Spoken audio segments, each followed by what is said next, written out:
Olá, queridos irmãos, que a paz do Senhor Jesus esteja com cada um de vocês. Estamos aqui para mais um podcast e você é muito bem-vindo para estar aqui conosco, tá bom? O tema de hoje, a imagem de Dura e o decreto dominical. Decreto dominical muito falado, né? E a gente vai abordar um pouquinho sobre ele hoje. E a gente espera em Deus que você possa gostar de mais esse assunto, que o Espírito Santo do Senhor possa lhe dar o entendimento para a compreensão de mais esse estudo abençoado. Então, nesse momento, a gente convida cada um de vocês que está em casa, que possa estar orando conosco nesse momento para mais esse estudo em nome do Senhor Jesus. Meu esposo pode orar para a gente hoje? Oremos então. Senhor Deus amado, em nome do Senhor Jesus, nós te oramos, pela misericórdia e graça do Senhor Jesus Cristo. Nós rogamos ao Senhor que, mais uma vez, o Espírito Santo nos conceda graça e discernimento espiritual para a gravação desse podcast, que esse assunto o Senhor possa nos conduzir, possa nos habilitar, nos conceder as palavras certas, para que seja transmitido da melhor maneira possível, de maneira objetiva e clara. Que teu Santo Espírito também possa trabalhar no coração e na mente daqueles que venham a assistir esse estudo, para que possam compreender e possam ser habilitados a permitir que essas verdades se cumpram em suas vidas. Nos ajudar a extrair lições para nossas vidas e que o Senhor repreenda o inimigo e os anjos maus para longe dessa gravação, desse estudo. Os anjos do céu estejam nos guardando e tudo isso seja para a honra e glória do Senhor. Nós te oramos em nome do Senhor Jesus Cristo. Amém. Amém. Antes de iniciarmos o estudo, quero deixar uma pequena informação aqui. A primeira, se você ainda não é inscrito em nosso canal, se inscreva, ative o sininho para que você possa receber as notificações. Toda quarta tem estudo a partir das 19h30 e toda sexta tem vídeo novo de estudo também no canal a partir das 18h30. E também não posso deixar de informar vocês sobre o primeiro congresso que irá ser realizado aqui em Pernambuco no mês de setembro, nos dias 15, 16 e 17. Caso você queira estar conosco nesse congresso, nós vamos deixar um número para contato para que você possa saber mais informações, tá bom? Aqui abaixo desse vídeo. Deus abençoe e vamos iniciar o estudo. Uma citação da irmã White antes de iniciarmos o estudo, está lá em Profetas e Reis, página 512. Ela diz assim: importantes são as lições a serem aprendidas da experiência dos jovens hebreus na planície de Dura. Nos dias atuais, muitos dos servos de Deus, embora inocentes de qualquer obra má, serão levados ao sofrimento, humilhação e abuso às mãos daqueles que, inspirados por Satanás, estão cheios de inveja e fanatismo religioso. A ira do homem será especialmente despertada contra os que santificam o sábado do quarto mandamento. E por fim, um decreto universal denunciará a estes como dignos de morte. Então, por que nós escolhemos, né, esse título hoje? A imagem de Dura e o decreto dominical. Qual é a relação que tem aquilo que foi relatado em Daniel 3, no capítulo de Daniel 3, para o que vai acontecer nos nossos dias, né? O decreto dominical. E a gente vai ver que ao longo do estudo há essa relação, né? Aquilo que aconteceu no passado voltará a acontecer com o povo de Deus. Esse decreto, ele perseguiu quem diretamente? Aquilo que a gente já viu estudar desde o capítulo 1, o remanescente, né, do povo de Israel. E o decreto também nos nossos dias, ele perseguirá também o remanescente do povo de Deus. Então, aqui outra citação também, a irmã White diz que está se levantando um sábado idólatra, assim como se levantou uma imagem no Vale de Dura. E como Nabucodonosor, rei de Babilônia, decretou que todos os que não adorassem a imagem fossem mortos, assim também será uma prova. Então, precisamos considerar, né, esse capítulo e as importantes lições espirituais que ele vai trazer para a gente. E também ele nos mostra, né, um cenário de como serão as coisas no tempo do fim. Iniciando agora o estudo, no verso 1 do capítulo 3, direto, Daniel já vai falando aqui da imagem de ouro que foi erguida por Nabucodonosor. A gente viu que o rei ele foi fortemente impressionado no capítulo 2, né, sobre o Deus de Israel, aquilo que foi revelado a ele pelo sonho. Ellen White diz que pouco tempo, né, foi a impressão feita no rei do sonho que ele havia recebido. Pouco tempo depois, ele de novo começa a alimentar o seu orgulho, e aí ele agora, Nabucodonosor, vai aparecer no capítulo 3 como um falso profeta. Por quê? Veja aqui o que é que diz o livro Santificação, na página 36. Fora permitido que brilhasse sobre o rei Nabucodonosor luz direta do céu. E por pouco tempo ele ficou influenciado pelo temor de Deus. Mas uns poucos anos de prosperidade encheram-lhe o coração de orgulho e ele esqueceu o conhecimento do Deus vivo. Voltou-se à sua adoração de ídolos com zelo e beatice aumentados. Então, quando ele começa a desviar os olhares, né, o seu olhar do Deus que havia revelado a ele o futuro, daquele Deus grandioso que ele havia conhecido, ele agora começa a se voltar para si. É aquilo que a gente estudou, né? A religião do homem, o homem no centro. E ele começa a ver todo o seu reino, toda a sua grandeza, e ele diz, não, Babilônia não vai passar. Aquilo que Deus havia pronunciado não vai acontecer. Então, não é só a cabeça que é de ouro, mas toda a estátua. E aí ele vai erguer toda uma estátua de ouro. E a gente vai ver que, quando vamos estudar as profecias do final dos tempos, haverá também um falso profeta, que é relatado lá no Apocalipse. Isso. E quem é esse falso profeta que a profecia aponta? Os Estados Unidos da América, né? Através do protestantismo apóstata, né? Uma nação que foi erguida ali nos princípios do protestantismo, mas vai se apostatar.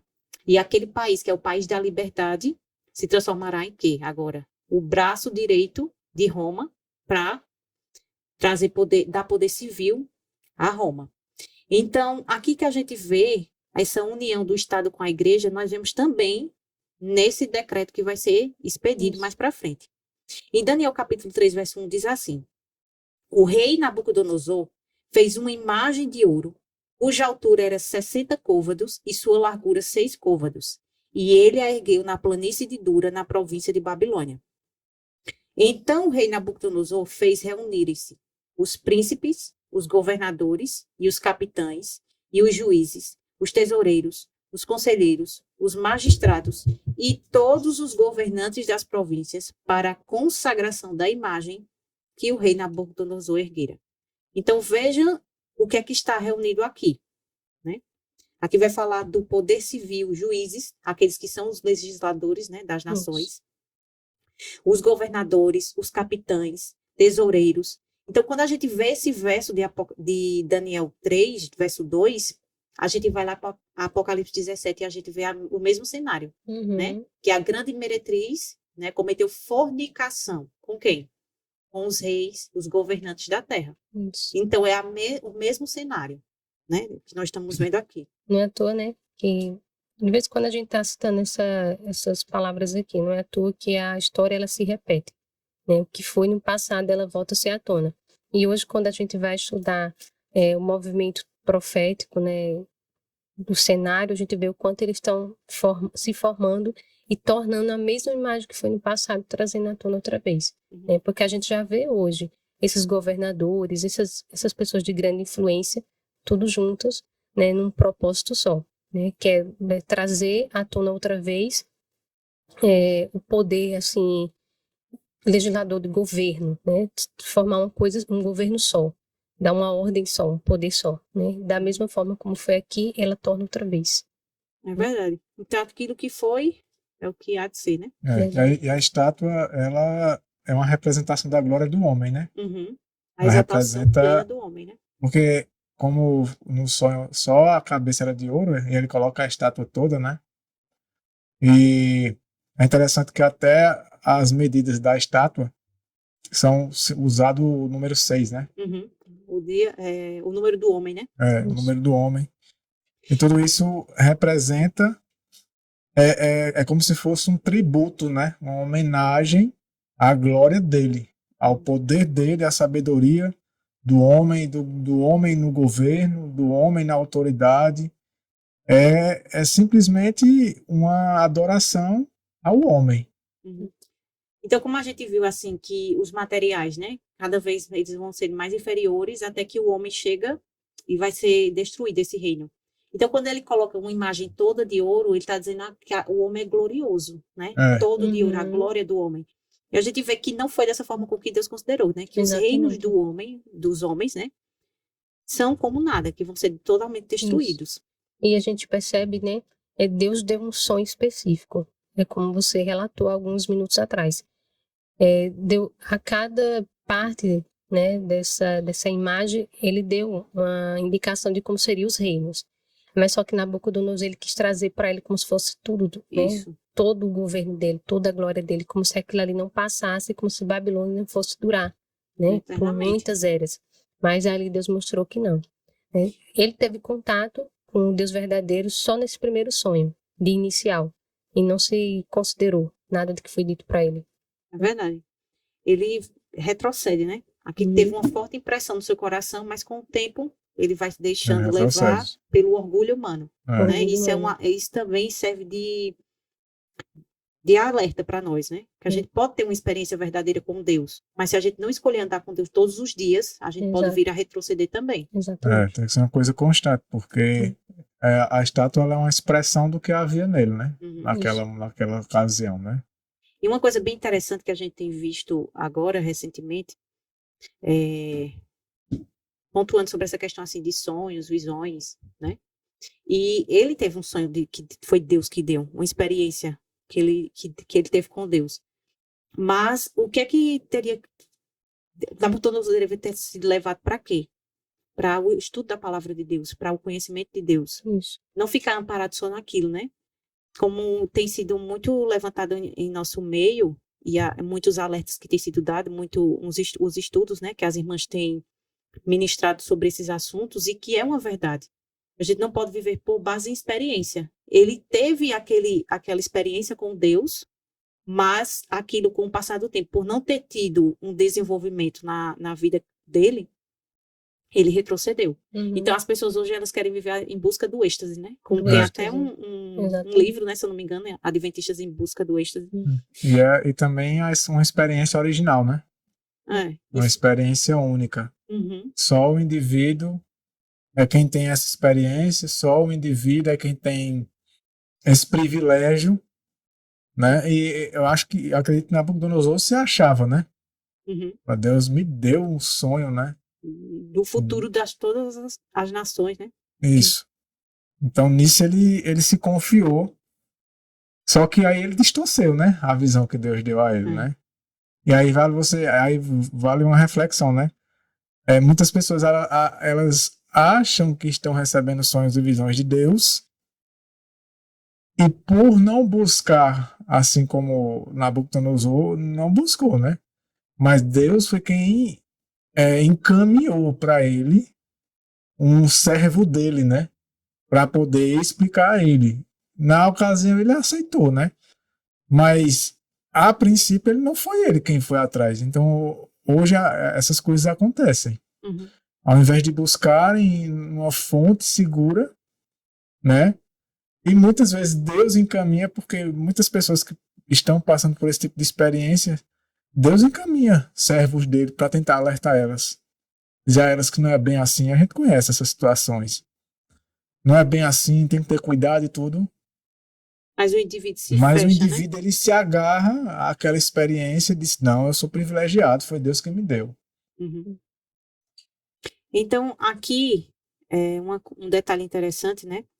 Que o nome da Nabucodonosor, ele significa Nabo protege a coroa. Nabo era uma entidade pagã, né? Que aí vai trazer o elemento religioso, e a coroa, que é o elemento civil. Então, nós vemos a união do Estado com a igreja. E aquilo que eu havia mencionado, né? Que tem esse paralelo do rei, conhece a Deus ao início, assim como os Estados Unidos da América também foi uma nação, né? Que foi fundada no protestantismo. Babilônia foi o Império Mundial, os Estados Unidos também. Nabucodonosor foi falso profeta, os Estados Unidos também vai ser, né? Comportar-se como um falso profeta, porque era uma nação protestante e que vai falar como dragão. Nabucodonosor fez uma imagem e os Estados Unidos também farão uma imagem ao papado. Exatamente. Então tem essas comparações. E dando prosseguimento aqui no texto, diz assim: E agora a Bíblia vai repetir, né? Aquilo que foi dito no verso 2 também diz no verso 3, dando essa ênfase. Então os príncipes, os governadores e capitães, os juízes, os tesoureiros, os conselheiros, os magistrados e todos os governantes das províncias reuniram-se para a consagração da imagem que o rei Nabucodonosor havia erguido. E eles se puseram diante da imagem que Nabucodonosor tinha erguido. Agora vejam o verso 4, diz assim: Então um arauto clamava alto: ordena-se a vós, ó povos, nações e línguas, que no momento em que ouvirdes o som da corneta, da flauta, harpa, sacabucha, saltério, xilofone e todos os tipos de música, vós vos prostrareis e adorareis a imagem dourada que o rei Nabucodonosor ergueu. Então aqui a gente tem que dar uma pausa para a gente entrar nesse assunto. Por que que foi tocada uma música antes deles se prostrarem para adorar a imagem? Por que foi feito isso por meio da música? A gente sabe que a música ela tem um papel muito importante, né? E a irmã White vai fazer algumas considerações sobre a música nos nossos dias. E a gente sabe que a música ela prepara o coração para os adoradores. Sempre, como é a ordem do culto? Sempre o louvor vem antes da pregação. Por quê? Porque ali vai ser um preparo, né? Para a adoração. Mas ela também pode ser usada para o outro lado? Com certeza. Então, como nós vimos, quando a gente estudou sobre o movimento da carne santa, nós vimos algumas orientações que Deus deu, que nos nossos dias, a música ela também teria um papel decisivo, né, sobre isso. E aqui em Mensagens Escolhidas, volume 2, a irmã White vai falar sobre aquilo que era feito lá em Indiana, né? E diz assim, ó, na página 34, havia excitação com ruído e confusão. Não se podia distinguir uma coisa da outra. A música, né, que era ministrada ali. E ela diz assim, ó, na página 36. As coisas que descreveste como tendo lugar em Indiana, o Senhor revelou-me que havia de ter lugar imediatamente antes da terminação da graça. Demonstrar-se-á tudo quanto é estranho, haverá gritos com tambores, música e dança. Os sentidos dos seres racionais ficarão tão confundidos que não se pode confiar neles quanto a decisões retas, e isso será chamado operação do Espírito Santo. Então vejam, aquilo que foi orientado, né, pela serva do Senhor. Esse livro aqui é da editora Luz do Mundo. É um livro bem interessante, bem fino, mas ele é bem completo nesse sentido aqui para falar sobre bateria, rock e adoração. Então ele vai mostrar um estudo falando sobre a bateria. Certo que não é só a bateria, né, que a gente teve a olhar na música, mas o ritmo, aquele com a ênfase no ritmo, e muitas coisas que a gente até já abordou aqui e que na internet também tem muitos assuntos sobre isso. Mas aqui, esse testemunho é de um canadense e ele era baterista. Ele se converteu, né, e ele continuou tocando bateria. Até que o Espírito Santo foi conduzindo ele, mostrando que aquele instrumento não deveria ser usado para adoração a Deus. Só que o que é que eu gostaria de trazer hoje sobre esse livro? Ele fala no capítulo 3 sobre a bateria e como ela é usada, né, para o transe. Ele diz assim, ó, tem uma biblioteca com livros escritos por bateristas. As obras tratam de temas como a bateria, os bateristas e a tocar bateria. Cada um articula sobre a estreita relação entre a bateria e o espírito.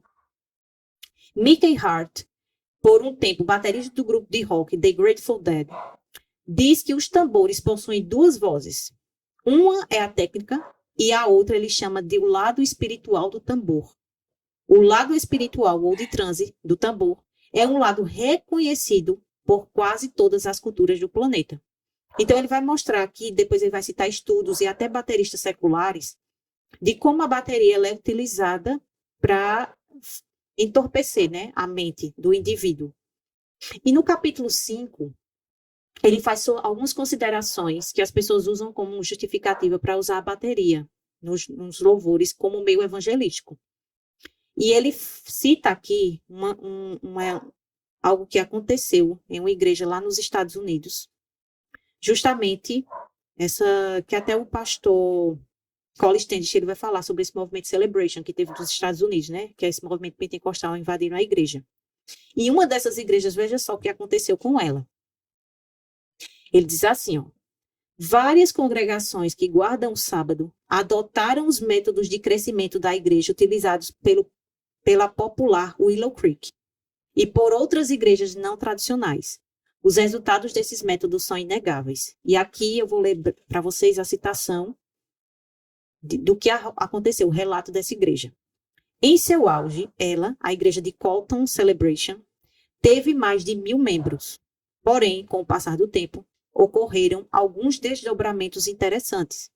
O pastor que a liderava desenvolveu um espírito independente. Então, veja, por que que o rock faz isso?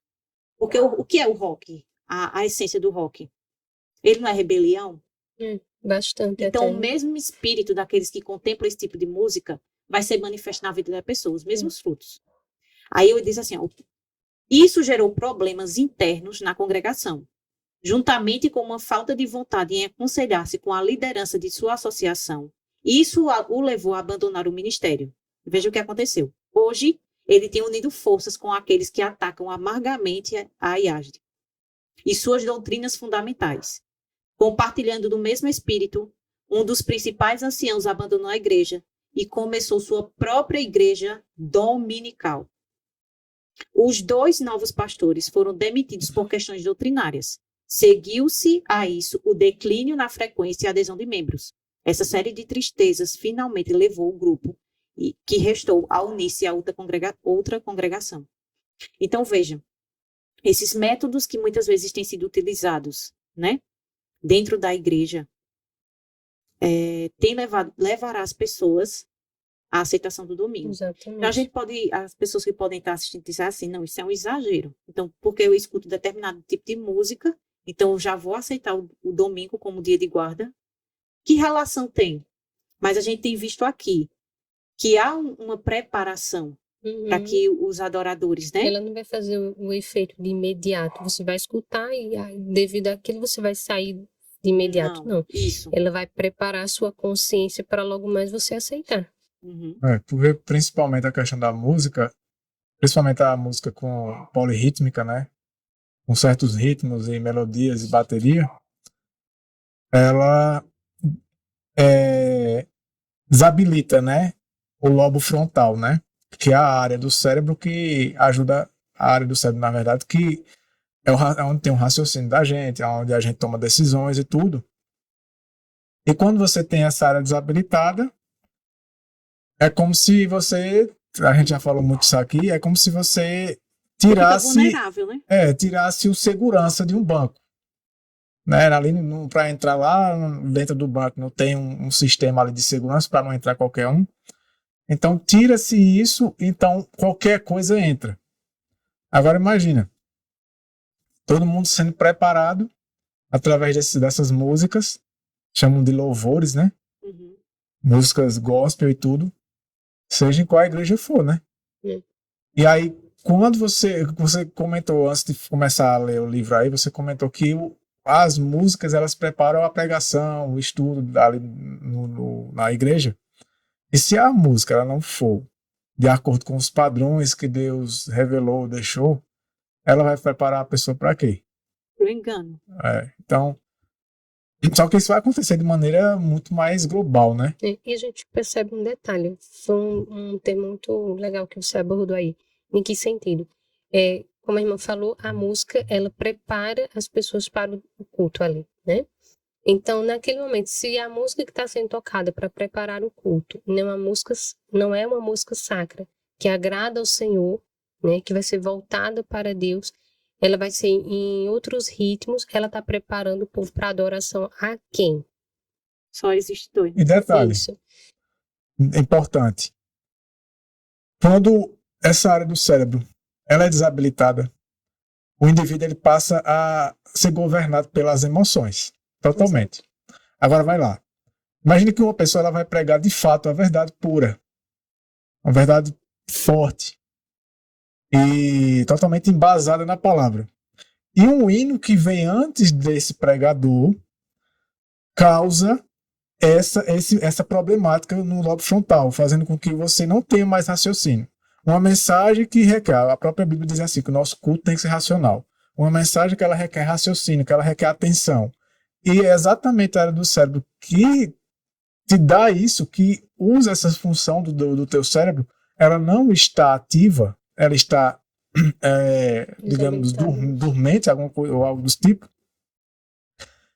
Consequentemente, você vê a reação das pessoas, quando elas são preparadas por hinos assim. Uhum. Se a mensagem for uma mensagem forte, você vê que elas se contraem.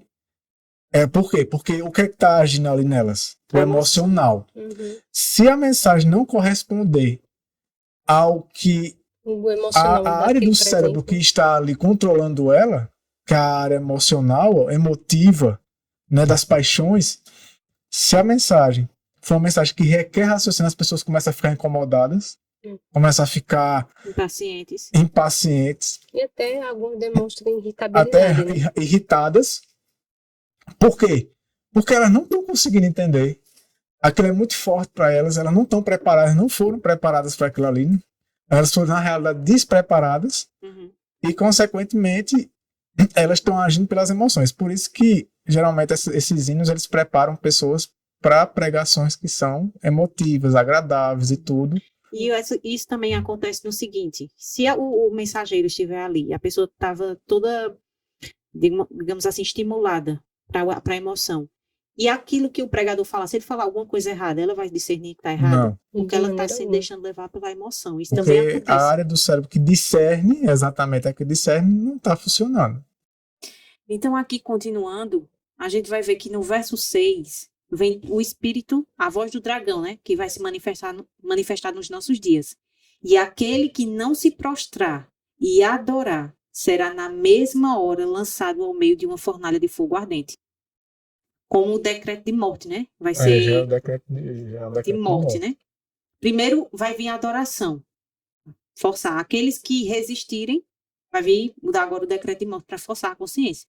Aí o verso 7. Portanto, naquele momento, quando todo o povo ouviu o som da corneta, flauta, harpa, sacabucha, saltério e todos os tipos de música, todo o povo, as nações e as línguas, prostraram-se e adoraram a imagem dourada que o rei Nabucodonosor havia erguido. Agora eu faço uma pergunta a vocês. Aqui diz que todo o povo. Será que aqui só era povo pagão? Não, aí tinha judeu no meio. Não tinha judeu prostrado, adorando a imagem? E será que tinha muita gente ou pouca? Para a época, né? A gente tem que levar em consideração que o que hoje são quase 8 bilhões de... Não era essa a mesma quantidade, né? Uhum. Mas para a época, com certeza aqui tinha uma quantidade de pessoas que devia ser... gigantesca. Deve ter sido assim, uma coisa extraordinária ver só 3 pessoas em pé. Justamente. Uma Seriam vez, 4 se Daniel estivesse presente, né? Se ele Mas não como tava. ele não estava, 3. Uma vez uma pessoa disse assim, mas será que só tinha eles 3? Será? Acho que a Bíblia não relatou, mas eu acho que tinha mais gente ali que não se prostrou. Mas será que a Bíblia não iria relatar? Com certeza iria. Com certeza. Porque teve gente que disse assim, não é possível que só 3 E quando a gente se fala prostraram. assim, no número dos 144 mil, né? Muitos dizem assim, é pouco demais. E 3. 3. Uhum. Aí 3 a gente ali, vê que é muito, né? 144. 3 ali era a representação do que vai ser futuramente, claro, né? 3 é 3 e 144 mil é 144 mil, não se Mas compara. mostrando, né? Exatamente.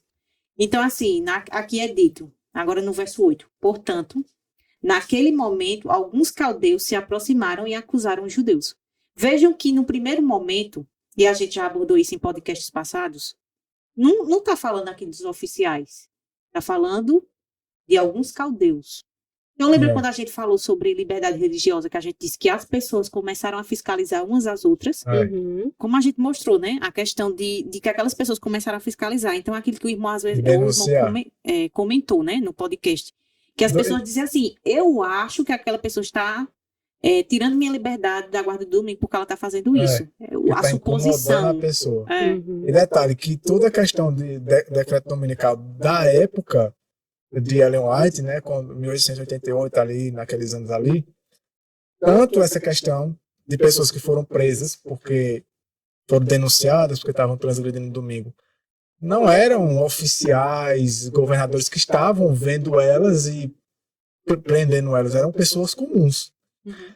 Tanto nesse caso, como o pedido que foi mandado para o governo, para que eles avaliassem essa questão de fechar no domingo, não foram políticos nem nada, foi o povão, junto com pastores, que levaram essas informações, essa sugestão para o governo.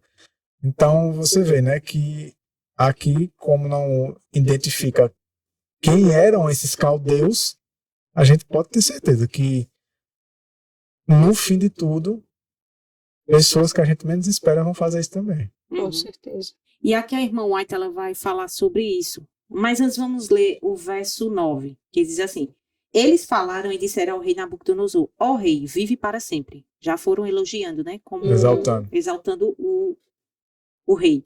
Tu, ó rei, fizeste um decreto que todo homem que ao som da corneta, flauta, harpa, e aí ele vai dizer os instrumentos, e todo tipo de música, deve prostrar-se e adorar a imagem dourada. E aquele que não se prostrar e adorar, que seja lançado ao meio de uma fornalha de fogo ardente. Há uns certos judeus, os quais colocaste sobre os negócios da província de Babilônia, Sadraque, Mesaque e Abednego. Estes homens, ó rei, não têm considerado a ti. Eles não servem os teus deuses, nem adoram a imagem dourada que tu erguestes. Aí a irmã White, comentando lá em Profetas e Reis, ela diz assim: Alguns dentre os sábios, enciumados pelas honras que tinham sido concedidas aos fiéis companheiros de Daniel, levavam agora ao rei o relato de sua flagrante violação aos desejos do rei. E ela diz assim, a fim de assegurar, agora ela vai fazer, né, a comparação, a fim de assegurar a popularidade e sua aprovação, os legisladores se renderão aos reclamos das leis dominicais. Quem é que vai clamar? O povo. A gente sempre, muitas pessoas às vezes ficam só olhando assim para os governantes, vai sair o decreto, olha o que eles estão ali tramando. É claro que a irmã White disse que o decreto ele vai ser ali, né, nas sombras, né? Isso. Mas é o clamor popular. E ela diz assim, mas os que temem a Deus não podem aceitar uma instituição que viole um preceito do decálogo. Neste campo se travará o último grande conflito na controvérsia entre a verdade e o erro. Então, aqui a gente vê que esses homens ficaram em primeiro, aquilo estava dentro do coração deles, né? Eles estavam esperando uma oportunidade para externar aquilo, para se vingar, porque eles ficaram enciumados, porque eles receberam honrarias, quando a gente viu lá no capítulo 2. Então, no verso 13 diz assim, então Nabucodonosor, em sua ira e fúria, ordenou que trouxesse Sadraque, Mesaque e Abednego. Eles então trouxeram estes homens perante o rei. Nabucodonosor falou e lhes disse, agora Nabucodonosor vai dar uma oportunidade a eles, para eles se renderem, né? Diz assim, isto é verdade, ó Sadraque, Mesaque e Abednego. Vós não servis aos meus deuses, nem adorar a imagem dourada que eu ergui. Então, lembra quando a irmã White disse que muitos serão levados aos tribunais, né? E que naquele momento muitos também se converterão, né? Ao dar o testemunho deles. Isso. Muitos serão levados para dar uma oportunidade. Vocês realmente não vão guardar o domingo? Aí ele diz assim, no verso 15. Todavia, se vós estiverdes prontos ao ouvirdes o som da corneta, flauta, harpa, sacabucha, saltério e xilofone, e todos os tipos de música, e vos prostrardes e adorardes a imagem que eu fiz, bem, mas se vós não adorardes, sereis lançados na mesma hora, ao meio de uma fornalha de fogo ardente. E agora ele vai se exaltar de uma forma, né, muito arrogante. E quem é esse Deus que vos livrará das minhas mãos? Ele fala de uma maneira como se nunca tivesse tido contato com esse Nunca Deus. tivesse conhecido, né? Uhum. Esse Deus. E um detalhe, ele já sabia que os 3 amigos de Daniel serviam a Deus, ao Deus Altíssimo. Uhum. Né?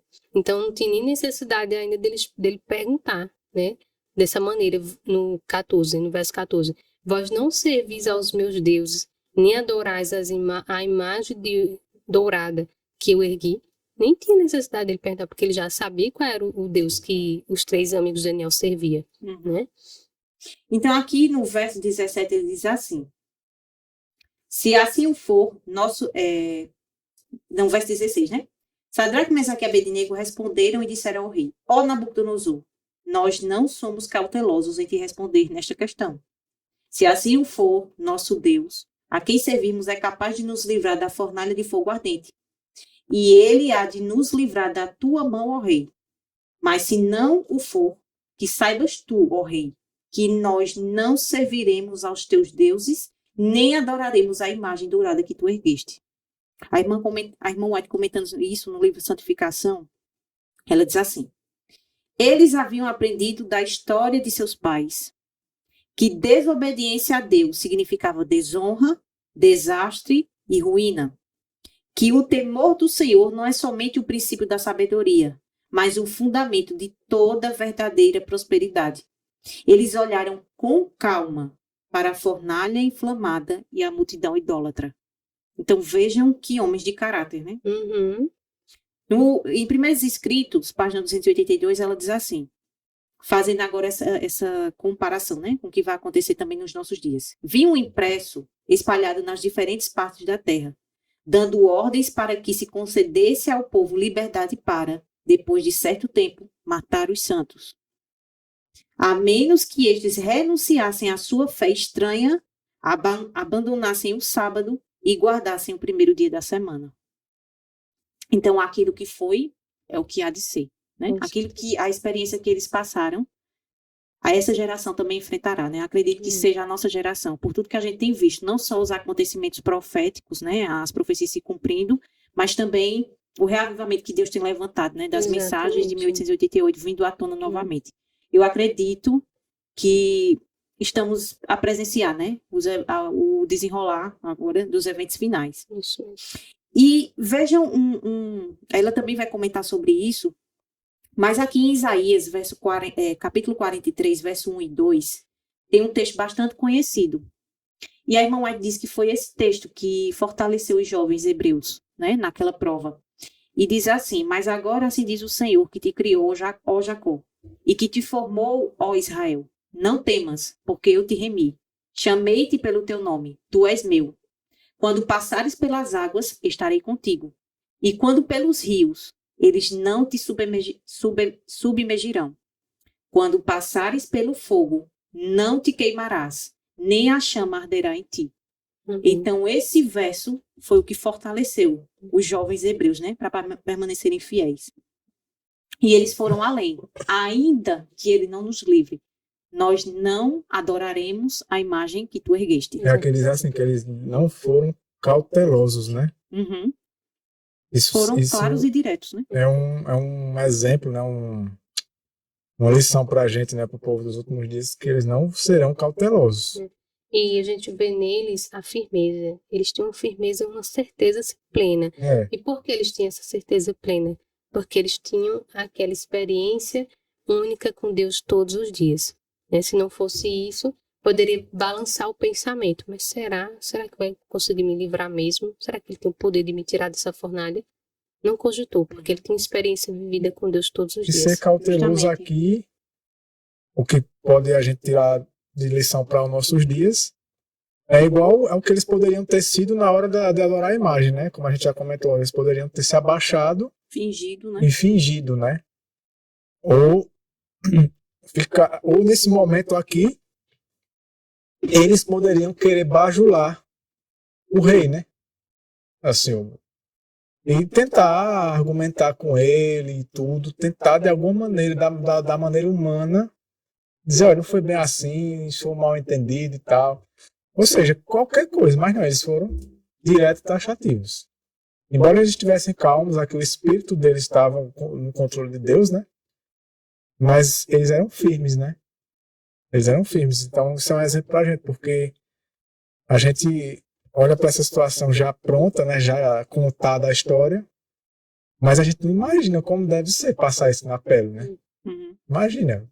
A gente já viu relatos do grande conflito, que é que quando alguns vão estar na cidade, vão ser levados presos. Então, assim, a gente não faz ideia, né? Só Deus é um preparo sobrenatural, né? Para preparar a gente para isso.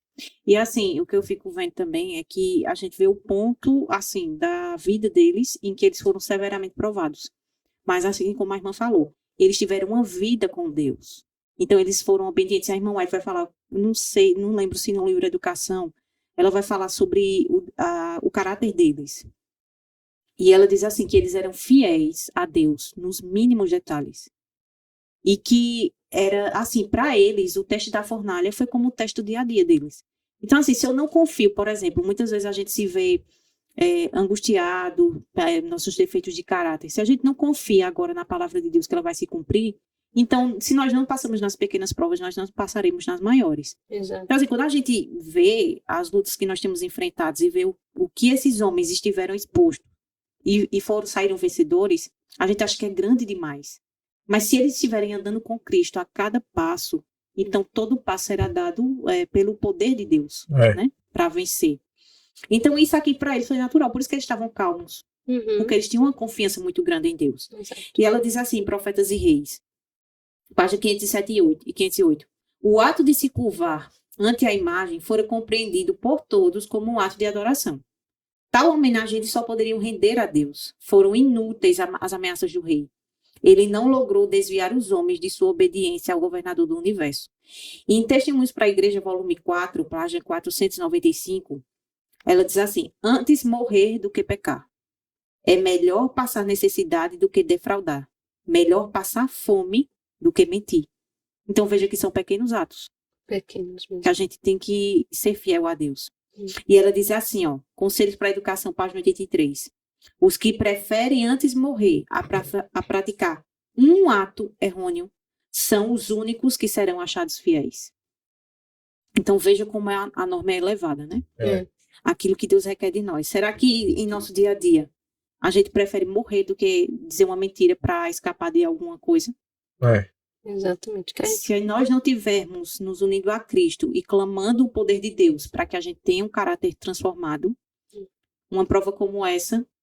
Exatamente, que a gente possa refletir nessa pergunta, né, todos os dias. Eu prefiro morrer do que pecar. Exatamente, que a gente possa refletir nela. Será que eu estou disposta a morrer antes de quebrar um mínimo do princípio de Deus para satisfazer ou a minha vontade ou a vontade de alguém que quer se colocar superior que a mim? Né? Que em primeiro lugar tem que estar o quê? A voz de Deus, a palavra de Deus, né? A vontade dele. Continuando aqui no verso 19, diz assim: então Nabucodonosor encheu-se de fúria e a forma de seu semblante mudou-se contra Sadraque, Mesaque e Abednego. Portanto, ele falou e ordenou que se aquecesse a fornalha 7 vezes mais do que costumava aquecer.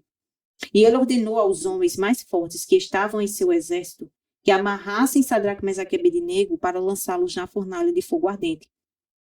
Então estes homens foram atados, vestidos com os seus casacos, túnicas e os seus chapéus, e as suas outras vestimentas, e foram lançados ao meio da fornalha de fogo ardente.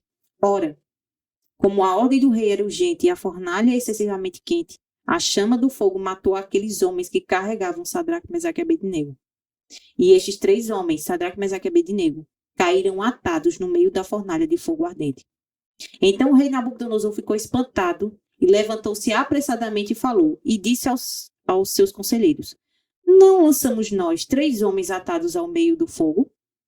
Eles responderam e disseram ao rei: verdade, ó rei. Ele respondeu e disse: eis que eu vejo 4 homens soltos, caminhando no meio do fogo, e eles não têm ferimento, e a forma do quarto é semelhante ao Filho de Deus. Em outras versões diz Filho dos Deuses, né? Mas aqui Essa na King daqui é a James... melhor tradução. aqui é a mais fiel, porque diz assim, ao Filho de Deus. Ao Filho de Deus. E nós vamos ver que aqui a irmã White vai falar sobre essa questão. Ela vai fazer um comentário. Como é que ele sabia que era o Filho de Deus? Então, aqui que a gente vai entender, né? Essa questão. Vejam como o nosso caráter ele prega, né? Diz assim: como sabia o rei pagão? Aqui está em Profetas e Reis, página 509. Como sabia o rei pagão a que era semelhante ao Filho de Deus? Os cativos hebreus que ocupavam posição de confiança em Babilônia tinham representado a verdade diante dele na vida e no caráter.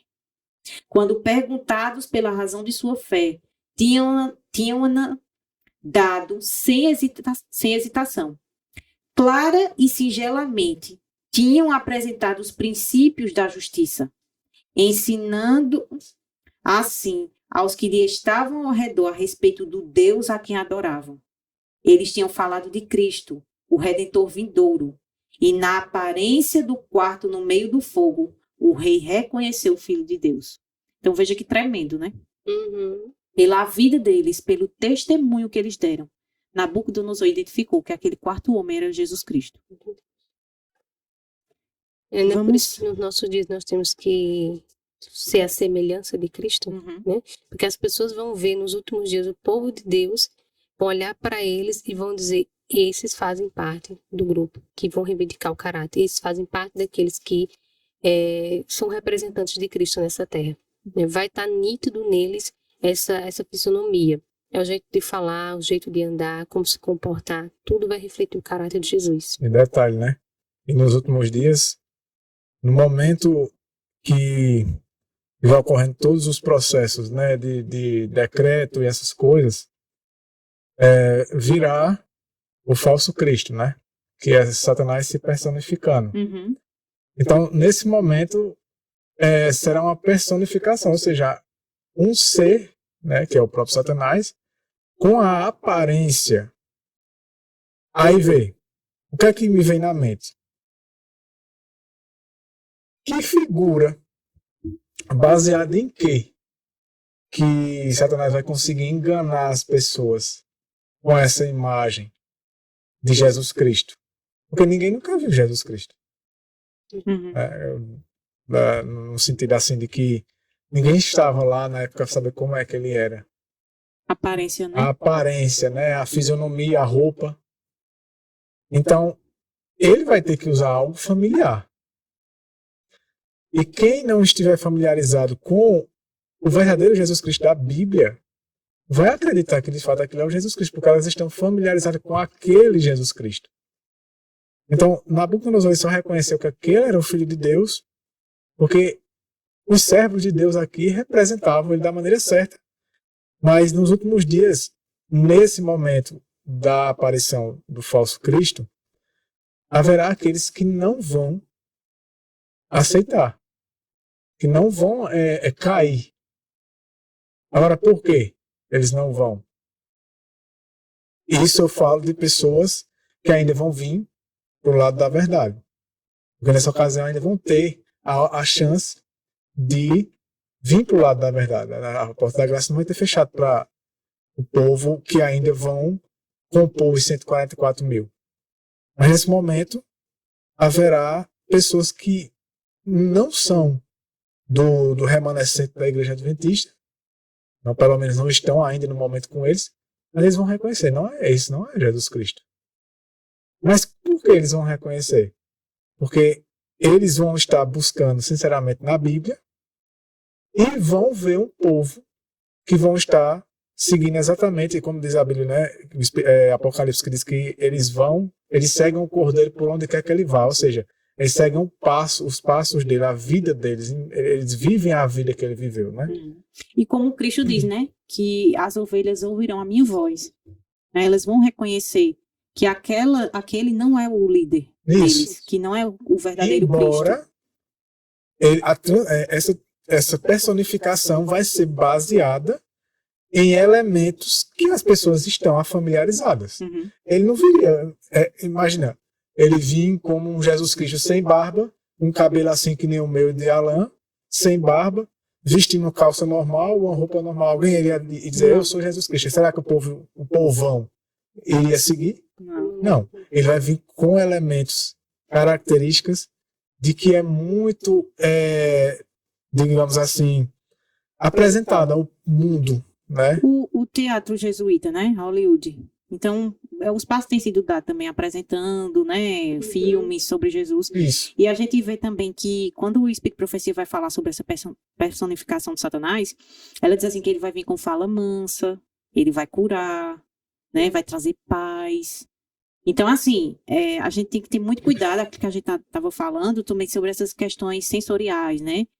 Porque, assim, Satanás, ele vai trazer essas questões também. E muitos serão enredados porque não firmaram sua palavra. Veja, o ministério de Cristo, quando ele ali foi questionado, né? Os discípulos de João Batista. Então, Cristo disse, eu vim dar vista aos cegos, né? Então, ele mostra Mas agora não é. A Mas- vida dele não é agora para essa missão. E nessa personificação dele vai fazer tudo isso. Tudo isso. Mas, Ele vai curar mas isso já pobres. foi feito? Ele vai andar entre os pobres, ele vai curar, ele vai fazer cego enxergar. Então isso vai mexer tanto com o sentimento do povo, daqueles que vivem pelo sentimentalismo, que você só pode ser Jesus Cristo mesmo. Uhum. Porque está fazendo exatamente o que ele fazia. Só que as pessoas só se focam nesse lado dele. Jesus é amor, né? Essa pregação de Exatamente, hoje. porque isso é o que predomina no mundo evangélico, né? É. E que o catolicismo tem abraçado junto com os evangélicos, né? Que é o catolicismo... eu esqueci qual é a frase que eles usam. Que agora... Carismático. Isso, carismático. Que é uma coisa muito carismática, que atrai muito povo que está buscando essa experiência sensorial, né? Isso vai ser... Nabucodonosor aqui, ele só reconhece porque ele prestava atenção na vida dos três, né? Desses três e de Daniel. E eles falavam muito, não só viviam e falavam, e era coerente. Mas imagina se Nabucodonosor tivesse ficado com o Deus, ou o Jesus Cristo que era apresentado pelos outros hebreus. Será que ele ia reconhecer? Porque até então os outros hebreus não davam assim, um bom testemunho. Os outros hebreus estavam fazendo o quê? Eles estavam se misturando com os caldeus. E o Deus que eles agora estavam apresentando era uma mistura do Deus verdadeiro com os pagãos, Exatamente. com os deuses pagãos. E essa personificação que Satanás vai fazer vai ter essa mistura, né? Uhum. Aqui no verso 26 diz assim: Então Nabucodonosor aproximou-se da boca da fornalha de fogo ardente e falou, e disse: Sadraque, Mesaque e Abednego, vós sois servos do Deus Altíssimo, saí e vinde aqui. Então Sadraque, Mesaque e Abednego saíram do meio do fogo. Então veja o reconhecimento, né? Vocês são servos do Deus Altíssimo. Então, aquilo que a gente havia falado, né? Aqui, não foi eles que foram exaltados, foi Deus quem foi exaltado. Né? Ele não disse assim, homens fiéis, homens obedientes. Não, servos do Deus Altíssimo. Isso. Eu acho que o que muito chamou a atenção do Nabucodonosor foi a paz que esses homens estavam nessa situação. Uhum. Eu acho que isso perturbou muito ele, né? como Mas é como que que a a pessoa pessoa tá numa em situação paz? dessa Isso, tá em outra assim? ocasião, de estarem super desesperados e dizendo, ó rei, não faça isso conosco. Não, de maneira alguma. E nós não estávamos lá, né? Mas o que é que a mensagem aqui passa para nós? Que ele estava de uma maneira tão calma que nem precisava os soldados de Nabucodonosor forçar. Não, Eles iam por eles mesmos. não é. Né? Então era isso que chamou a atenção, creio, também de Nabucodonosor. E vejam aqui o verso 27, que é um detalhe que eu quero chamar a atenção. Reuniram-se os príncipes, governadores e capitães e conselheiros do rei. Viram estes homens e sobre os seus corpos o fogo não teve poder. O fogo não teve poder. Nenhum cabelo de sua cabeça chamuscou-se, nem os seus casacos mudaram, e nem o cheiro do fogo tinha passado por eles. Agora eu pergunto, de um âmbito mais, por que o fogo não teve poder sobre eles? Assim, essa pergunta que eu faço é óbvia na questão do poder de Deus que estava ali, mas por que o fogo não os consumiu? Eu creio que é porque a presença de Jesus Cristo estava ali com eles.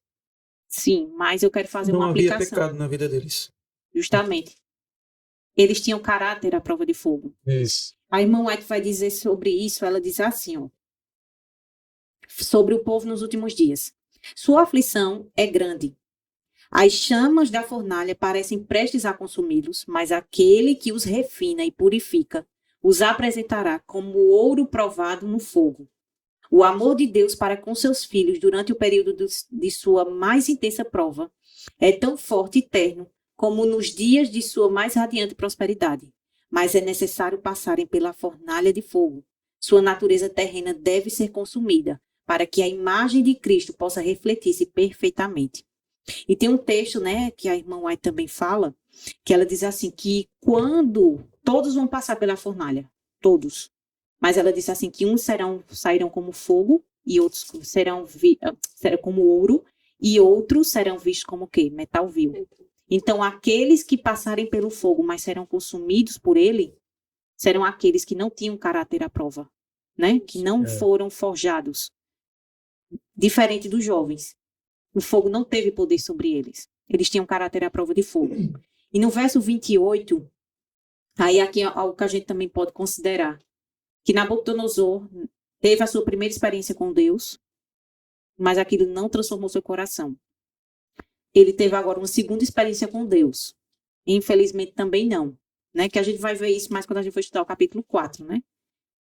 Que diz assim: então Nabucodonosor falou e disse: bendito seja o Deus de Sadraque, Mesaque e Abednego. Veja que, de novo, o nome de Deus é exaltado, não eles. Uhum. Então, aquelas pessoas que exaltam o mensageiro, né? Exaltam o líder. O nome de Deus é que tem que ser exaltado. Que enviou o seu anjo e livrou os seus servos que confiaram nele, e mudaram a palavra do rei, e cederam os seus corpos para que não servissem nem adorassem a qualquer outro Deus, exceto o seu próprio Deus. Aqui no verso 29 diz assim: portanto, eu faço um decreto. Ele não aprendeu nada, né? Com essa experiência. Que todo povo, nação ou língua, que fale qualquer coisa errada contra o Deus de Sadraque, Mesaque e Abednego, seja cortado em pedaços. Ainda outra morte cruel, né? E as suas casas sejam feitas em monturo, porque não existe nenhum outro Deus que possa livrar dessa forma. Então o rei promoveu Sadraque, Mesaque e Abednego na província de Babilônia. Então veja que mesmo diante dessa experiência, né, que ele teve com Deus, mas ele ainda tinha esses resquícios no coração dele, né, de autoritarismo. Porque ele ainda não entendeu que Deus não força a obediência, Isso. né, mas que é por amor. E a irmã White fazendo uma comparação aqui no tempo do fim, né, sobre esse espírito que vai vir de Babilônia, ela diz assim, em Eventos Finais, página 131. Quando as principais igrejas dos Estados Unidos, ligando-se em pontos de doutrinas que lhes são comuns, influenciarem o Estado para que imponha seus decretos e lhe apoie as instituições, a América protestante terá então formado uma imagem da hierarquia romana. E a inflição de penas civis aos dissidentes será o resultado inevitável. Então, veja, aqui ele usou um decreto que forçava a consciência das pessoas a adorar o Deus verdadeiro. E nos nossos dias não vai ser exaltada uma imagem pagã, né? Mas vai ser um falso dia de adoração ao suposto Deus verdadeiro. É atribuído a Deus. Mas é atribuído a Deus. É. Então, esse espírito também vai ser visto nos nossos dias, né? Daqueles que vão querer forçar a consciência por meio da imposição do Estado. E a gente viu isso no podcast passado sobre essa questão assim, que tudo que for imposto, o homem ele só tem uma forma de conduzir as pessoas a adorar algo, é pela imposição. É. E a gente viu que quando a gente vai ver a história, né, do domingo, ali quando foi no tempo de Constantino, no primeiro momento o decreto ele veio como um dia para as pessoas descansarem, só que as pessoas não queriam descansar no domingo. Então, vendo aquilo, ele começou agora foi feita uma coisa progressiva, né? Uhum. Não, mas agora é um dia de santificação também. Então, você tem que santificar esse dia. E agora por meio de uma imposição. Então, assim também será no decreto. Primeiro vai ser uma sedução para oferecer um dia de descanso para as pessoas. Mas esse dia de descanso, depois ele será revestido como um dia também de adoração e depois por uma imposição. Então, essas três fases ocorrerá também nos nossos dias, né? Porque primeiro eles vão vender a ideia, né? Uhum. Domingo Verde, né? Vão Essa vender a ideia ideia já vem sendo apresentada já há um tempo, né? e mostrar os benefícios e tudo mais.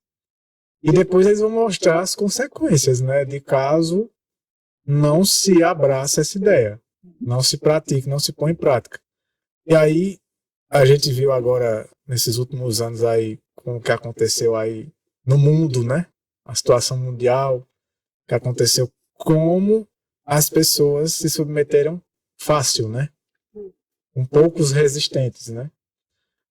E as pessoas compraram muito facilmente toda a situação, né? Que foi passado para elas, né? Era dito, a causa disso é isso. Isso é assim e a solução é essa. Então, ninguém se questionou, ninguém não, né? Teve quem A minoria. foi contra a minoria. Uhum. Então isso vai acontecer. Por quê? Aqui diz assim, ó, a formação, isso é um texto de Ellen White, no Grande Conflito. A formação da imagem, dessa imagem do papado, né? Da imagem da besta, que também essa estátua de Nabucodonosor, ela tem essa referência, né? A formação da imagem será o máximo da bondade humana. Como a bondade humana pode ser sem Deus? A bondade humana aqui está entre aspas, né? Porque o homem não tem nada de bom, porque a Bíblia diz que só há um que é bom, né? Que é Deus. E aqui diz assim, que a formação da imagem será o máximo da bondade humana. Ou seja, o homem querendo salvar o mundo. O homem trazendo os problemas, né? E agora trazendo as soluções para serem os heróis, né? Do mundo. E a gente sabe que vão ser 3 poderes, né? Que vão estar à frente de tudo isso. Vai ser o catolicismo romano, o protestantismo apostatado e o espiritismo, sendo a maior influência no mundo. E eles... religioso, né? Isso, mas no eles mundo terão o religioso. auxílio do poder civil. Tendo o auxílio do poder civil, como a gente viu aqui nesse capítulo. E eles vão trazer uma solução que vai cativar tanto as pessoas do mundo, que vai ser considerado como o máximo da bondade humana. Né? Como diz aqui no Grande Conflito. Só que sem Deus. Embora vai ser dito que é da vontade de Deus, porque a Bíblia não diz, né? Se não me engano, no Novo Testamento que fala que eles vão, se eu não me engano, não, né? No Novo Testamento eles vão os expulsar das sinagogas, vão os perseguir. E julgando está prestando um serviço para Deus. Julgando está prestando um serviço a Deus. Não é isso que vai ser agora nos últimos dias também? Só que, exatamente, tudo isso vai ser o quê? A imaginação do homem. Né? Tudo isso vai vir da mente humana. E todos os que habitam na terra se maravilharão e adorarão. Por quê? Porque o que aconteceu esses últimos anos? Pela grande maioria, como esses homens que trouxeram a suposta solução eram vistos. Né? Inclusive, o meio pelo qual veio a solução, se dizer assim, mas isso aí não é de Deus? É de Deus. Deus não formou esses homens. Deus nos capacitou eles e tudo. Então, a mesma coisa vai acontecer. Até porque dessa vez... E como foram os vistos aqueles que se opuseram? Foram vistos como os rebeldes, extremistas, perigosos. Ninguém deu que está ouvidos. colocando a vida das pessoas em risco. A gente acha que essas coisas é impossível de acontecer, né? E, a gente viu na prática. Os que se opuseram contra, além de ter sido a minoria, né? Eles fizeram um cenário contra eles que parecia que eles eram uma abominação, né? E da mesma forma nós seremos no final, né? Todos aqueles que quiserem servir e ser fiel à palavra de Deus e ao que Deus pede para nós, vão ser vistos do mesmo jeito. Monstros. Como assim vocês não vão aceitar isso? É pela ordem, pelo bem da humanidade. Pelo bem comum. O número do homem é o 6, né? O homem foi criado no 6º dia. 6 fica... o número 6, ele fica aquém. Ou seja, ele está antes, abaixo do 7. E o 7 é o número de quem? De Deus, né? Que é o número da perfeição. Muitas vezes é mencionado 7 na Bíblia relacionado com a obra perfeita de Deus. Né? Diz o melhor do homem sempre fica aquém, ou seja, sempre fica imperfeito, abaixo da perfeição de Deus. E o pecado é aquilo que fica aquém da glória de Deus. Então, o melhor do homem é pecado. Né? Então, tudo isso que vai ser considerado pela sociedade como uma grande solução para a humanidade nessa ocasião do decreto dominical, será a apostasia nacional. Será a apostasia extrema. A taça da iniquidade será completa. É tanto que vai exatamente fazer a taça de Deus chegar no limite. E o interessante é que a voz do povo que vai atribuir essa solução. Por quê? Porque o problema que vai ser mostrado, como se fosse um problema, né? Vai ser um problema mundial novamente, né? Que é a questão do clima e tudo isso que aos pouquinhos vai e vem, né? Em épocas que igual eu estava comentando, antes da pandemia, aconteciam muitas reuniões ecumênicas e estava se falando muito sobre isso. Depois da pandemia, deu uma abafada. Mas aos pouquinhos começa a retornar de novo esse assunto. Essa semana, inclusive, eu vi uma reportagem dizendo que os cientistas estão muito preocupados com o clima e que vão começar a organizar esses eventos que eles fazem, né? Essas reuniões grandes que eles fazem para buscar uma solução. Porque, embora não se fale muito, mas o problema do clima está avançando muito. Então, Vamos o só homem, ter solução humana mais uma vez, né? ele vai causar um problema suficientemente grande para que a solução seja Dada por ele. dada por ele e seja vista como suficientemente grande também. Porque se você chega com um problema enorme e as pessoas não veem, não sabem o que vai fazer, mas aí você vem depois com a solução, se aquele cara é impossível para elas resolver e você vem com a solução, quem é que vai ser exaltado, né, no fim das contas? O homem mais O E homem. assim, vai se criando assim, um medo muito grande na sociedade e o medo é uma forma muito fácil de dominação, né? Porque assim, há muito tempo a gente vê filmes, né, de apocalípticos, né, como a Terra vai ficar, vai ter um grande catástrofe, como é viver não sei o que em Marte, aquelas coisas assim.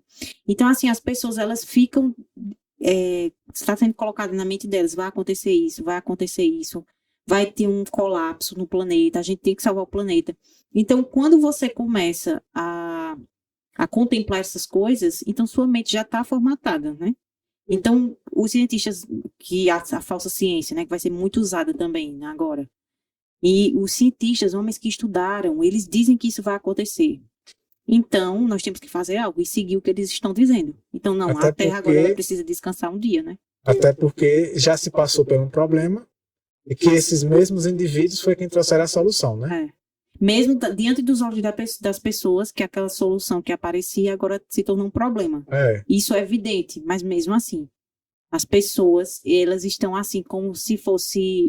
A irmã comentou, né, no vídeo falando sobre fanatismo, e ela disse assim, parece que estamos numa hipnose coletiva. E realmente, a serpente, ela está realmente hipnotizando, porque assim, como é que algo que vai me proteger não me livra? E mesmo assim eu confio nessa coisa. Uhum. Né? Não, tome isso porque você não vai pegar determinado vírus. Mas você pega.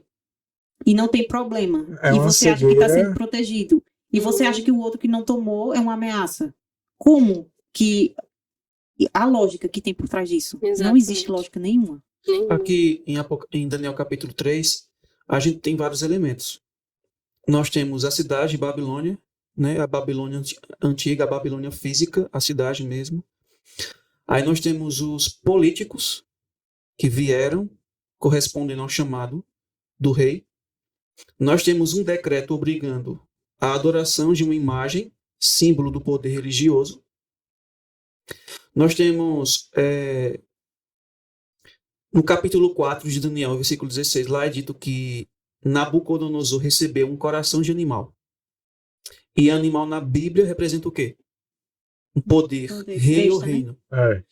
E temos Nabucodonosor como um rei. Ou seja, é como se ele fosse a besta, né? Ele se torna a besta. Uma besta. Então nós temos um rei, que é Nabucodonosor, que mais tarde, né, anos depois, ele recebe um coração de animal, uma besta selvagem. E que ele representa, só pelo nome dele, né, como ela apresentou, ele representa a união da igreja e do Estado, né? Como ele é um rei, é ele quem promove a união entre o poder civil e o poder religioso.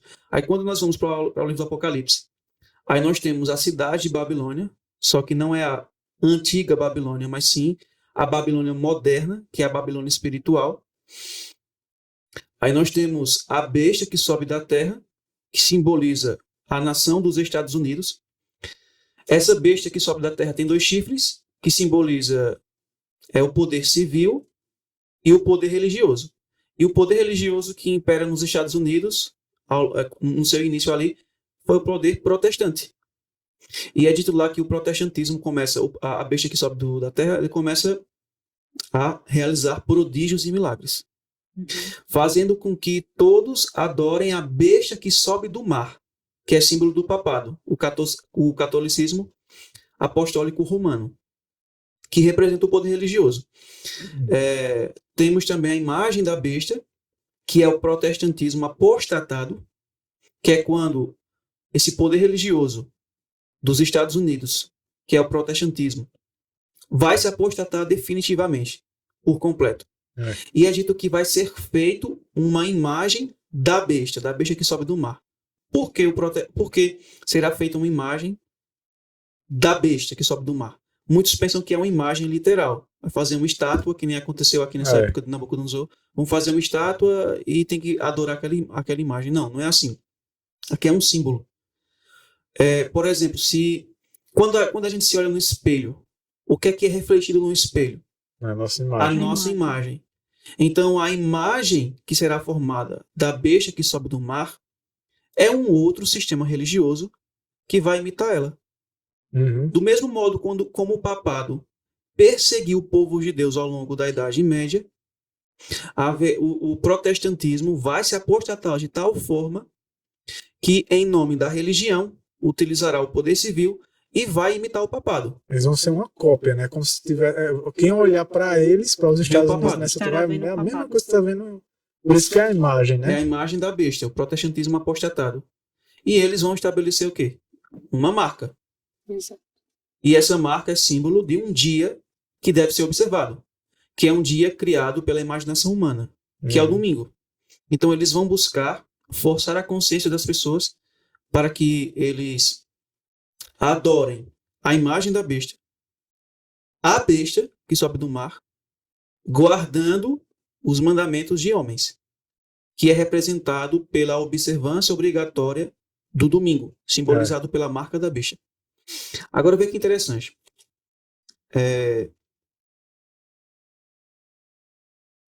Os 3 jovens, eles foram lançados numa fornalha ardente de fogo. E, como nós vimos em Isaías capítulo 42, né, que Dani leu, 43. há a promessa de que, ao passares pelo fogo, eu serei contigo. E a gente percebe que quando os 3 jovens são postos diante do rei Nabucodonosor, e ele questiona: é verdade que vocês não se prostraram diante da imagem? Aí quando eles vão responder, eles dizem assim, né? Olha, rei Nabucodonosor, de fato nós não nos prostramos, porque nós não servimos aos teus deuses e nem vamos adorar essa imagem que você ergueu. Se Deus quiser nos livrar, que ele nos livre. Mas se ele não quiser, nós iremos continuar adorando o verdadeiro Deus. Nós iremos rejeitar, cometer idolatria. E como Dani já mencionou, Ellen White menciona que eles estavam confiando na promessa de Isaías, que ao passares pelo fogo, serei contigo. Então aqui demonstra o que significa Abacuque dizer que o justo viverá pela fé. Então fé é confiar no poder da palavra. Que ela pode fazer o que ela diz, né? Então eles creram que aquela promessa de Deus poderia se cumprir na vida deles naquele momento, caso Deus quisesse. E eles creram naquela palavra e se manteram fiéis ao princípio. E Deus honrou a fidelidade deles e cumpriu exatamente o que a palavra falou. Ao passarem pelo fogo, eu serei contigo. E foi o que aconteceu. Cristo veio para o meio deles e eles não foram atingidos pelas chamas. E o relato diz que nem cheiro. Porque geralmente quando a gente passa período junino, a gente passa na rua, várias fogueiras. Como é que fica a nossa roupa? Fumaça, fica um cheiro. Cheiro de fumaça. E eles foram lançados e nem cheiro ficou. Agora ficou uma coisa, foi afetada por esse fogo que estava neles.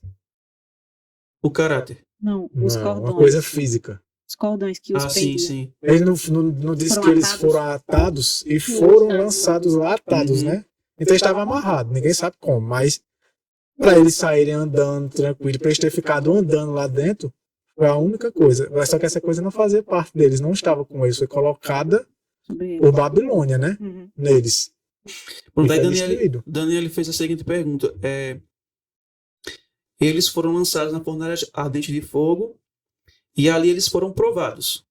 Por que é que eles resistiram ao fogo? Porque o caráter deles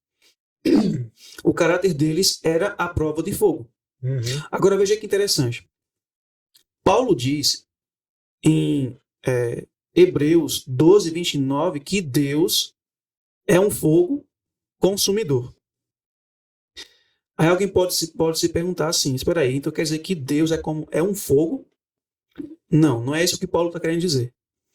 Êxodo 24, 17 vai explicar. O aspecto da glória do Senhor era como um fogo consumidor no cimo do monte, aos olhos dos filhos de Israel. Então Deus, o aspecto da sua glória, de Deus emana luz, glória. E essa glória é como se fosse um fogo consumidor, tem um aspecto de fogo consumidor. Então, aonde a glória de Deus aparece, se houver pecado, será exterminado. Aí é interessante que os jovens estavam no meio do fogo ardente, porém Cristo se fez presente no meio deles.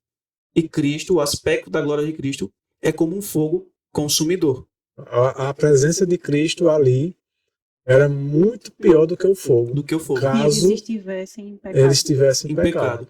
Aí Dani perguntou, então por que é que eles não foram atingidos quando Cristo estava ali no meio deles? E a gente falou, porque não havia pecado na vida deles. E qual é a prova de que não havia pecado na vida deles? Aqui em Hebreus, no capítulo 10, Paulo diz assim no versículo 26. Porque se vivermos voluntariamente em pecado, depois de termos recebido o pleno conhecimento da verdade, já não resta sacrifícios pelos pecados. Verso 27. Pelo contrário, certa expectação horrível de juízo e fogo vingador, prestes a consumir os adversários. Então, se eles estivessem em pecado, ao Cristo se fazer presente, eles teriam sido destruídos. Isso demonstra que eles não estavam em pecado. Aqui em Isaías, no capítulo 33, no versículo 14, olha o que os ímpios, os pecadores, perguntam. Eles dizem assim, os pecadores em Sião, lembrando que Sião simboliza a igreja de Cristo, existem pecadores dentro dela, estão com medo. Pavor tem surpreendido os hipócritas. Então aqui são falsos cristãos. E eles perguntam, quem dentre nós habitará com o fogo devorador? Quem é esse fogo devorador? Deus. É a glória dele, não é a presença dele. É a glória dele. Quem é que vai habitar na presença de Deus? Aí eles continuam. Quem dentre nós habitará com as chamas eternas? Eles respondem. O que anda em justiça e fala retamente. O que despreza o ganho de opressões, que sacode suas mãos de segurar subornos, que tapa seus ouvidos de ouvir de sangue e fecha os seus olhos de ver o mal. Ele habitará no alto. As fortificações das rochas serão seu lugar de defesa. Então aqui demonstra que unicamente aqueles que vivam a vida de retidão, de justiça, é que serão capazes, habilitados, de permanecer diante da presença de Deus, do fogo consumidor. Assim como foram aqueles jovens. Eles não foram consumidos pelo fogo, que Nabucodonosor havia feito ali, mas também não foram consumidos quando Cristo se fez presente no meio deles. A glória, pelo fogo consumidor que Cristo é. Por quê? Porque não havia pecado na vida deles. E aqui no Salmo 24, o salmista diz assim no versículo 3, quem subirá ao monte do Senhor? Ou quem ficará em seu santo lugar? Aquele que tem mãos limpas e um coração puro, que não elevou sua alma para a vaidade, nem jurou enganosamente. Então aqui o salmista ele menciona as características daqueles que poderão habitar na presença do fogo consumidor. Que são aqueles que possuem as mãos limpas, as mãos é sinônimo de ações, né? Palavras e ações. Aquilo que é externo. E o coração limpo, aquilo que é interno. Pensamentos, sentimentos, motivos e intenções. Unicamente aqueles que são justos, tanto interna quanto externamente, é que estarão aptos com caráter à prova de fogo, que poderão habitar no meio do fogo consumidor. Amém. Boa explanação, né? Ficou legal essa explanação que o irmão fez agora. Então a gente encerra, né? A gente encerra por aqui. Realmente são lições muito fortes para a gente, porque estamos sendo preparados para passar pelo fogo, né? Ainda não passamos. Uhum. E é interessante, né? Porque Paulo fala, escrevendo aos Coríntios, que o fogo virá para provar cada um de nós. Provar o nosso caráter. Se é palha, se é feno, se é madeira, se é ouro, se é pedra preciosa. Então todos nós iremos passar pela aprovação, que é o que chegará no clímax, né? Que é o decreto dominical. Vai ser nesse momento em que vai ser revelado que tipo de caráter a gente possui. Se de fato nós somos cristãos genuínos ou não. Vai ser nesse momento em que o nosso caráter será revelado. O que é que vai ser revelado? Será que vai ser revelado o caráter de Cristo ou vai ser revelado o caráter de Satanás? Uhum. Ali, o que aconteceu lá em Babilônia, ali na província de Babilônia, lá em Dura, a gente vê que havia nações, povos, línguas, uma multidão de pessoas foram convocadas. E havia aqueles que professavam servir o Deus de Israel. Mas só haviam 4 pessoas que eram fiéis. Daniel, que não estava presente, Sadraque, Mesaque e Abednego. E unicamente eles 3 se demonstraram fiéis a Deus, ao único Deus verdadeiro. E no tempo do fim vai ser a mesma coisa. Haverá os 144 mil, chamado de remanescentes, os que guardam os mandamentos de Deus. Tem a fé em Jesus, tem a fé de Jesus e guarda e obedece ao testemunho de Jesus, que é o espírito da profecia. E é dito que Satanás, o dragão, está irado contra esse remanescente. Então Deus terá um povo fiel. Somos 20 milhões de adventistas no mundo. Existem também os professos cristãos de outras denominações. Só que quando chegar o decreto dominical, isso será a grande prova para os adventistas, onde vai ser revelado quem de fato era um cristão genuíno e quem não era. A maioria vai se prostrar diante da imagem do papado, que vai ser a marca da besta, né? Simboliza, que vai ser ali o decreto dominical, obrigando as pessoas a observar um domingo em lugar do sábado, se elas quiserem comprar e vender. E aqueles que se recusarem, será lançado um outro decreto, que é o decreto de morte. Perseguição, tortura, prisão e morte, para aqueles que se recusarem a guardarem um domingo. E a questão é, a gente vai... Hoje nós estamos nos preparando para honrar a Deus nesse momento de prova ou para desonrá-lo? Para vindicar o caráter dele, como fez Sadraque, Mesaque e Abednego? Ou nós iremos seguir ao papado? Adorar a sua imagem, o número do seu nome, receber a sua marca? Porque muitos pensam assim, pensam que idolatria é apenas se prostrar diante de uma imagem. Que idolatria é recusar honrar o papado e etc. Isso faz parte, mas não é somente isso. Mas já é os extremos já. Idolatria é quando eu coloco a minha vontade no lugar da palavra de Deus. Quando eu coloco o meu eu em lugar da palavra de Deus, eu estou cometendo idolatria, estou criando um ídolo e estou cometendo idolatria. E é justamente isso que vai acontecer no tempo do fim. Eles vão colocar as leis humanas em lugar das leis divinas. E todo aquele que se prostrar diante dos homens, eles estarão desonrando a Deus. Aqueles que se prostram diante dos homens hoje, ou seguindo a sua própria vontade, já está se preparando para receber a marca da besta. E nos últimos instantes ela já vai demonstrar que ela, de fato, ela serviu o tempo todo e ali só foi o ápice, né, da decisão dela final. Ao longo da sua vida, possuía o espírito do papado, adorava o papado, a imagem da besta, só que nesse momento vai ser apenas revelado o que ele já era. Já era, verdade. Então, irmãos, a gente encerra agora mais um podcast. Esperamos em Deus que vocês tenham gostado desse assunto. É um assunto, assim, para refletir bastante, né? Foi tópicos bem abordados aqui que posso deixar vocês em casa refletir. E a gente aconselha vocês também que vocês possam estudar por si só também, tá bom? Não fique somente com o que a gente traz aqui para vocês, não. Estudem também em casa por si só, para que o Espírito Santo do Senhor possa revelar mais coisas para vocês com relação a esses assuntos. A gente sempre traz para cá assuntos bem resumidos, mas quando você estuda, quando você busca em oração a Deus para que Ele te ensine cada vez mais, você vai aprender cada vez mais sobre o assunto. A gente agradece a vocês que ficaram conosco até esse final. Que Deus abençoe grandemente. Já convidamos vocês para que fiquem conosco para o próximo podcast também, para que vocês possam estar conosco. Não deixe de compartilhar esse canal com as pessoas, tá bom? Com seus familiares, amigos, irmãos da igreja. E se você ainda não é inscrito, se inscreva em nosso canal e ative o sininho também, para que você possa receber as notificações. Então, desde já a gente agradece a você, que vocês possam estar orando por esse ministério e que o Senhor Jesus te abençoe grandemente e até o próximo estudo, em nome do Senhor Jesus. Amém. Amém.